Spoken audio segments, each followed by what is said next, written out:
welcome to From the 55. We've got plenty more great Canadian football stories to tell you, including a 1950 Argos team. Well, they had to win. They had a king on their team.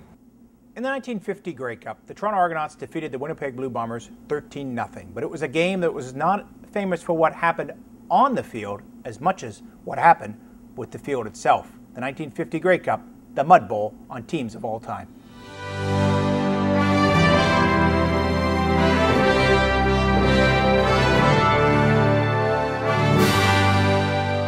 The muddy conditions at Toronto's Varsity Stadium made for a lackluster game, but didn't prevent the Argonauts from winning their 8th Grey Cup title and was part of a run of 5 Grey Cup wins in 8 seasons for the Double Blue.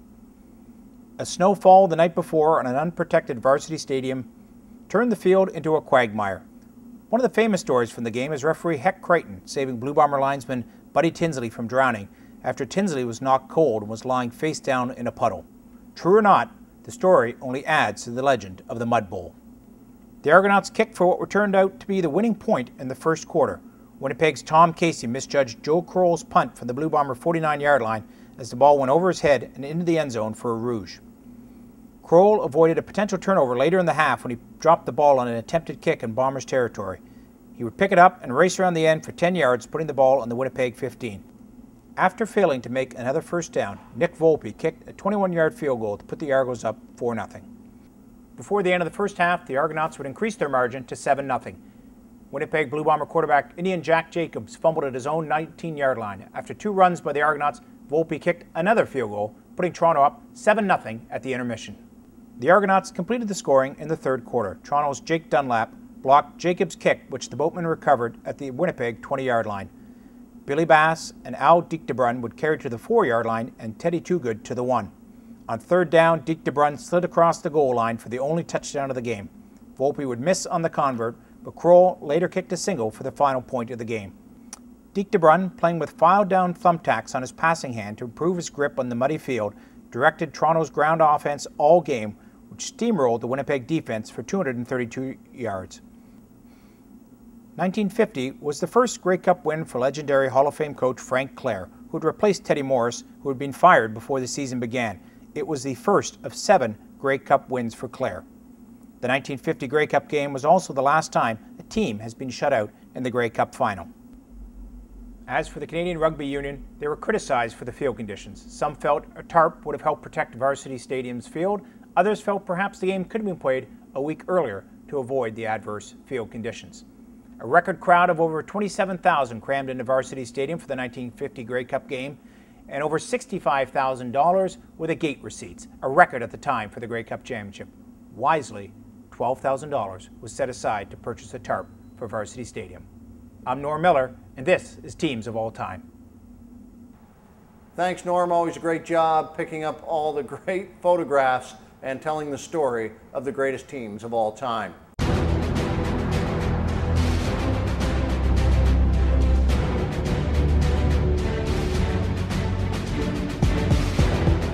Well, I came up, I got injured at Green Bay, and I was doing the punt returns, and then I got my second year back, I got cut. I was on injury reserve. I got cut mid through the preseason. They had Donnie Anderson and Jim Kabowski. That was the first year where the NFL decided they were going to recruit every person that was drafted. They had a deal, and you know, it was I was still hobbling around a little bit. A guy named Blackie Johnson, who had recruited me out of high school to the University of Colorado.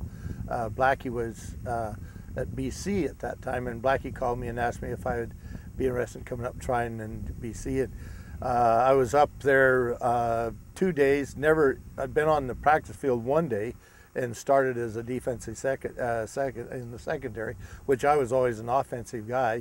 I played both ways in the university, but so you imagine what an introduction that was. You know what, CFL's, I always compared it like CFL's checkers, NFL's chess. You know, now the NFL is every play is sent down from, you know, there's no control on the field. CFL is still wide open. I think sometimes we punt too much. You know, the last couple of years, the kicker in Toronto's got more touches than the running backs. You know, one play that I was remembered for most was against Hamilton we were down 14-zip, and we're back on the, I think on the 10-yard, inside the 10-yard line, backed up, and I got a handoff off the off tackle and took it. It was in a playoff game, and we were down 14-0, and we came back and won the game, and went on and played Ottawa. We beat them in the first game, and then went back to a frozen field in Ottawa, which I still think that they watered that field down. I mean, they all had broom ball shoes on, and where in the world you found on a Sunday morning find 40 pair of broom ball shoes is beyond my comprehension, and nobody's ever been able to explain that to me. But you know, I get frustrated because the guys in the announcing make it sound so easy, and yet they're setting up on top, and you know, down on the field it's a lot different than it is from the press box. I've always admired Pete Martin because he can kind of identify the realistically. You know, he's not critical of a quarterback because he throws in the wrong place. When you know, you see it from up and top, and you know, the announcers make that. I think that's, you know, it's. I know they're trying to sell the game, but it's still not quite real, you know. So it's everybody's dream. It's everybody's hope to play a professional sport. I was probably a better baseball player than I was a football player. I was drafted out of high school by Cincinnati, and my dad talked me in. Nobody in my family had ever gone to university, and my dad talked me in. He said, "Well, you can play at, you know, the university as well as there." And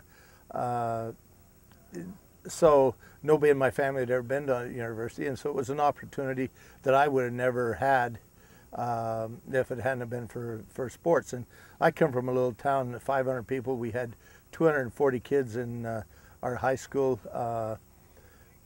You know, it was something that just happened. You don't really plan on it. You know, if I think back, I wish I'd trained a little harder and worked a little harder. You know, because sometimes you feel like you cheated yourself looking back. You know, I think I could have been a lot better athlete than I was by a little bit more dedication to it.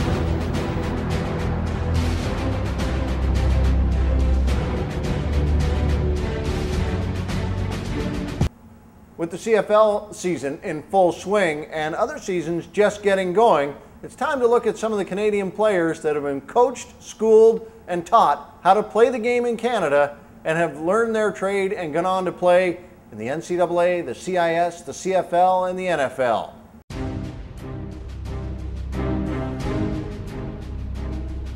For the first few weeks on Don and Dirty, we've talked about guys who have left Canada, high school players who have left Canada to pursue their football and academic careers at American universities. Today, we have a special treat. We're joined by Kyle Karzinski, a graduate of McKinnon Park Secondary School, and here we are on the campus at McKinnon Park Secondary in Caledonia.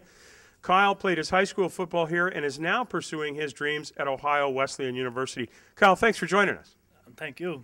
Tell me, if you will, when did you realize, because you played in the Brantford Bison system as well, right? And you played here at McKinnon Park for 5 years? 4 years. 4 years.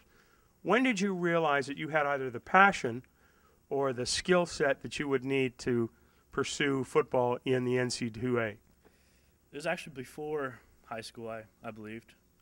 My first coach, Cam Bailey, he told me I was going places with football, and I started at 8 years old, and he told me this at 10. Now, Cam Bailey also coached the Vipers here in Caledonia, right? Was that the team you were on at the time, or were you playing in Hamilton Minor? Yeah, Caledonia Vipers. Okay. Yep. What were the factors involved in making the decision to go down to Delaware to go to Ohio Wesleyan? For me, it was all academics. I didn't look at the program at all. It was school for me. So if the football program ended tomorrow, you'd still go to a Wesleyan to get your degree? Yes, that's correct. I'd like to thank Kyle Karzinski, who joined us here on the campus of McKinnon Park Secondary School in Caledonia. Kyle is headed into his junior year at Ohio Wesleyan, where he looks to play a major role in their defensive secondary. Well, I think we covered it all this week, from Kings to Lords. Thanks for watching from the 55.